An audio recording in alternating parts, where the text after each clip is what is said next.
Hello ಎಲ್ಲರಿಗೂ ಲಕ್ಷ್ಮೀ ರಾಮು ಕಿಚನ್ಗೆ ಸ್ವಾಗತ. ಇವತ್ತು ನಾನು ನಿಮಗೆ ಆರೋಗ್ಯಕರವಾದ ಒಂದು ಪಾನೀಯ ಮಾಡಿ ತೋರಿಸ್ತಾ ಇದ್ದೀನಿ. ಇದ್ರ ಹೆಸರು ಹರೀರ ಅಂತ. ಬೇಕಾಗಿರೋ ಸಾಮಗ್ರಿಗಳು ನೋಡ್ಕೊಳ್ಳೋಣ. ನೋಡಿ, ಕೊಬ್ಬರಿ ಅರ್ಧ ಗಿಟ್ಟು ಕೊಬ್ಬರಿ ತೊಗೊಂಡಿದ್ದೀನಿ ನಾನು. ಕೊಬ್ಬರಿಯ ಮೇಲ್ಭಾಗ ಕಪ್ಪು ಭಾಗನೆಲ್ಲ ನಾನು ತೆಗೆದು ಈ ರೀತಿ ಬಿಳಿ ಭಾಗದ ಕೊಬ್ಬರಿನ ಮಾತ್ರ ಬಳಸ್ಕೊತಾ ಇದ್ದೀನಿ. ಇದಕ್ಕೆಲ್ಲ ನಾನು ಸಣ್ಣಗೆ ಕೊಬ್ಬರಿ ಹೆಚ್ಚಿ ನೀರಲ್ಲಿ ನೆನೆ ಹಾಕ್ಕೊಂಡಿದ್ದೀನಿ. ಹಾಗೆ 2 ಸ್ಪೂನ್ ಗಸಗಸೆ ಕೂಡ ನೀರಲ್ಲಿ ನೆನೆಸ್ಕೊಂಡಿದ್ದೀನಿ. ನಾನಿಲ್ಲಿ 20 ಬಾದಾಮಿ ತೊಗೊಂಡಿದ್ದೀನಿ. ಅದು ಸಿಪ್ಪೆ ತೆಗಿಬೇಕಾಗುತ್ತೆ. ಹಾಗಾಗಿ ರಾತ್ರಿಯೇ ನೆನೆಸಿಟ್ಕೊಂಡ್ರೂ ಪರವಾಗಿಲ್ಲ, ಇಲ್ಲ ಬೆಳಗ್ಗೆ ನೆನೆಸೋರಾದರೆ ಸ್ವಲ್ಪ ಬಿಸಿ ನೀರು ಸೇರಿಸಿದ್ರೆ ಬೇಗ ಸಿಪ್ಪೆ ಬಿಡುತ್ತೆ. ಗಸಗಸೆ ಹಾಗೂ ಕೊಬ್ಬರಿನ ನಾನು 5 ಅವರ್ ನೆನೆಸ್ಕೊಂಡಿದ್ದೀನಿ. ಈಗ ಬಾದಾಮಿದು ನಾವು ಎಲ್ಲ ಸಿಪ್ಪೆ ತೆಕ್ಕೊಳ್ಳೋಣ. ಈಗ ಇಸ್ಕಿದ್ರೆ ನೋಡಿರಿ ಚೆನ್ನಾಗಿ ಸಿಪ್ಪೆ ಬೇರ್ಪಡುತ್ತೆ. ಇದು ನೆಂದಿರೋದ್ರಿಂದ ಈ ರೀತಿ ಎಲ್ಲ ಸಿಪ್ಪೆನೂ ನಾವು ತೆಗೆದು ರುಬ್ಕೊಳ್ಳೋಕ್ಕೆ ರೆಡಿ ಮಾಡ್ಕೊಳ್ಳೋಣ. ನೋಡಿ, ರೆಡಿ ಆಯಿತು. ಈ ರೀತಿ ಬಾದಾಮಿನ ನಾವು ಸಿಪ್ಪೆ ತೆಗೆದು ಇಟ್ಕೊಳ್ಳೋಣ. ಮೊದಲಿಗೆ ನಾವು ಒಂದು ಮಿಕ್ಸಿ ಜಾರಿಗೆ ಸಣ್ಣಗೆ ಹೆಚ್ಚಿ ಇಟ್ಕೊಂಡು ನೆನೆಸಿರತಕ್ಕಂಥ ಕೊಬ್ಬರಿನ ಸೇರಿಸ್ತಾ ಇದ್ದೀನಿ. ಇದನ್ನು ಚೆನ್ನಾಗಿ ನುಣ್ಣಗೆ ರುಬ್ಬಿ ನಾವು ಹಾಲನ್ನು ತೆಗಿಬೇಕಾಗುತ್ತೆ. ಯಾಕೆ ಅಂದರೆ ಕೊಬ್ಬರಿನ ಹಾಗೆ ನಾವು ಹಾಲಿಗೆ ಮಿಕ್ಸ್ ಮಾಡಿದ್ರೆ ಹಾಲು ಕುಡಿಬೇಕಾದ್ರೆ ಬಾಯಿಗೆ ಸ್ವಲ್ಪ ತರಿ ತರಿಯಾಗಿ ಸಿಗ್ತಾ ಇರುತ್ತೆ ಕೊಬ್ಬರಿ. ಕೆಲವ್ರಿಗೆ ಅದು ಇಷ್ಟ ಆಗೋಲ್ಲ. ನಮಗೆ ಇಷ್ಟ ಆ ಥರ ಸಿಗೋದು ಅನ್ನೋರಾದರೆ ಎಲ್ಲ ಒಟ್ಟಿಗೆ ಬಾದಾಮಿ, ಗಸಗಸೆ, ಕೊಬ್ಬರಿ ಎಲ್ಲ ಒಟ್ಟಿಗೆ ಸೇರಿಸಿ ರುಬ್ಬಿ ಮಾಡ್ಕೋಬೋದು.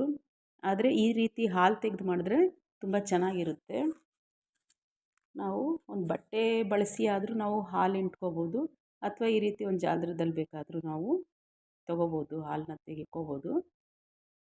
ಈ ರೀತಿ ಒಂದು 4ರಿಂದ 5 ಸಾರಿ ನಾವು ಹಾಲು ತೆಗೆದು ಮತ್ತೆ ಜಾರ್ಗೆ ಹಾಕಿ ನೀರು ಸೇರಿಸಿ ರುಬ್ಬಿ ಮತ್ತೆ ಜಾಲಕ್ಕೆ ಹಾಕ್ಕೊಂಡು ಹಾಲು ತಗೋಬೇಕಾಗುತ್ತೆ. 3ರಿಂದ 4 ಸಾರಿ ತಗೊಂಡ್ರೆ ಈಗ ಹಾಲು ಇಷ್ಟು ಬರುತ್ತೆ ನೋಡಿ.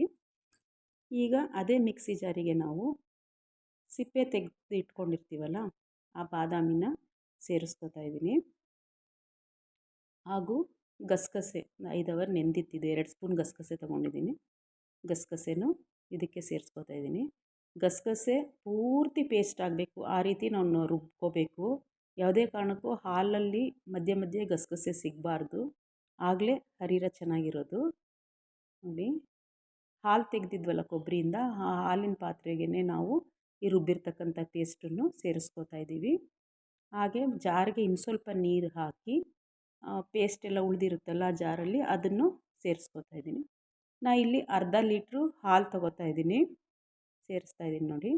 ಅರ್ಧ ಲೀಟ್ರ್ ಹಾಲು ಸೇರಿಸಿ ಒಲೆ ಮೇಲಿಟ್ಟು 1 ಸ್ಪೂನ್ ತುಪ್ಪ ಹಾಕ್ಕೊಂಡಿದ್ದೀನಿ. ಒಂದು ಸಾರಿ ಎಲ್ಲ ಇದು ಪೇಸ್ಟನ್ನೆಲ್ಲ ನಾವು ಹಾಲು ಪೇಸ್ಟ್ ಎಲ್ಲನೂ ತುಪ್ಪ ಎಲ್ಲ ಸೇರಿಸಿ ಒಂದು ಸಾರಿ ಮಿಕ್ಸ್ ಮಾಡ್ಕೊಳ್ಳೋಣ. ಈ ರೀತಿ ಮಿಕ್ಸ್ ಮಾಡಿಕೊಟ್ಮೇಲೆ ನಾನಿಲ್ಲಿ ಸಕ್ಕರೆ ಬಳಸ್ತಾ ಇಲ್ಲ, ಕೆಂಪು ಕಲ್ಲು ಸಕ್ಕರೆ ಬಳಸ್ತಾ ಇದ್ದೀನಿ. ಇದು ದೇಹಕ್ಕೆ ತಂಪು, ಹಾಗಾಗಿ ನಾನಿಲ್ಲಿ 1/4 kg ಕೆಂಪು ಕಲ್ಲು ಸಕ್ಕರೆ ತೊಗೊಂಡಿದ್ದೀನಿ. ಇದನ್ನು ಕುಟ್ಟಿ ಪುಡಿ ಮಾಡಿ ಬೇಕಾದರೂ ಸೇರಿಸ್ಕೋಬೋದು, ಅಥವಾ ಹೀಗೆ ಸೇರಿಸ್ಕೊಂಡ್ರೂ ಹಾಲು ಕಾಯೋಷ್ಟೊತ್ತಿಗೆ ಕೆಂಪು ಕಲ್ಲು ಸಕ್ಕರೆನೂ ಕರಗುತ್ತೆ.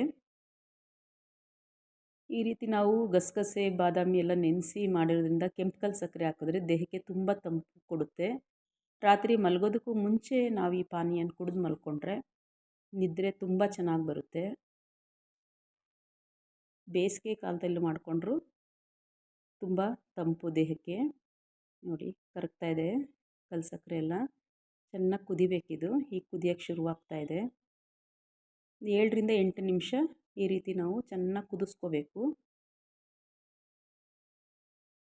ಯಾರೆಲ್ಲ ನನ್ನ ಚಾನಲ್ನ ಮೊದಲು ಬಾರಿಗೆ ನೋಡ್ತಾ ಇದ್ದೀರೋ ದಯಮಾಡಿ ಸಬ್ಸ್ಕ್ರೈಬ್ ಮಾಡಿ, ಹಾಗೆ ಪಕ್ಕದಲ್ಲಿರೋ ಬೆಲ್ ಐಕಾನ್ನ ಪ್ರೆಸ್ ಮಾಡಿ ಅಂತ ಕೇಳ್ತಾ ಇದ್ದೀನಿ. ಹಾಗೆ ಎಲ್ಲರೂ ನನ್ನ ಚಾನಲ್ನ ಹೀಗೆ ನೋಡ್ತಾ ಇರ್ರಿ, ಲೈಕ್ ಮಾಡಿ, ಶೇರ್ ಮಾಡಿ, ಕಮೆಂಟ್ ಮಾಡಿ. ನೋಡಿ, ಈ ರೀತಿ ನಾವು ಕೈಯಾಡಿಸ್ತಾ ಇರಬೇಕು, ಉಕ್ಕೋಗ್ಬಿಡುತ್ತೆ, ನೋಡ್ಕೊತಾ ಇರಬೇಕು.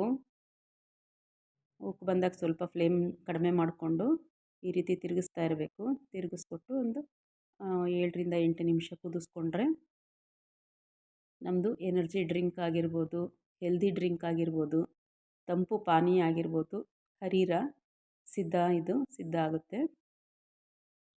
ಈಗ ಸಾಕಿಷ್ಟು ಕುದಿಸ್ಕೊಂಡ್ರೆ ನೋಡಿ, ಕುಡಿಯಲು ನಮ್ಮ ಹರೀರ ಸಿದ್ಧ ಆಯಿತು. ಮುಂದೆ ಇನ್ನೊಂದು ವಿಡಿಯೋದೊಂದಿಗೆ ಭೇಟಿಯಾಗೋಣ. ನಮಸ್ಕಾರ ಎಲ್ಲರಿಗೂ. Thank you.